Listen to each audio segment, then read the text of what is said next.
अच्छा, admit card क्योंकि बच्चे ने खुद पैसे दिए हैं और ये बोर्ड का इसका मामला है, और मेरी जो है वजीर मिनिस्टर बोर्ड एंड यूनिवर्सिटी से भी बातचीत हुई थी, और हमने कहा था कि ये जो आप एफिलिएशन दे रहे हैं, तीसरा मैटर ये है उसमें आपको बाउंड करना चाहिए कि एडमिट कार्ड हर हाल में डिलीवर हो, और आपको इसका कोई सिलसिला बनाना चाहिए कि अगर बच्चा पढ़ रहा है वहाँ पर तो उसको जो है वो एडमिट कार्ड किसी ने मिलना, क्योंकि उसका राइट है। हर साल ये होता है, पिछले साल भी एक स्पेशल एग्जामिनेशन कराने की बात हुई थी 1600-1700 बच्चों के। अच्छा, अब स्कूल वालों को उस चीज़ की परवाह नहीं है कि वो एडमिट कार्ड नहीं देंगे तो बच्चे का तो पूरा नहीं, साल वो कहते हैं कि हो जाए साल ज़ाया, हमें पैसे दे दो। अच्छा, अब उस वक्त जो सूरत हाल है, तो हमने उस पर ये प्रपोजल दिया, पेरेंट्स को भी कहा कि कुछ पेरेंट्स ऐसे हैं कि जो वाकई जिन्होंने 2-3 महीने की फीस नहीं दी, 4 महीने की नहीं दी,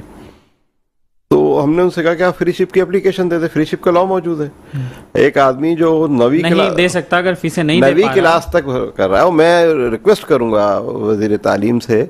और वजीर बोर्ड एंड यूनिवर्सिटी से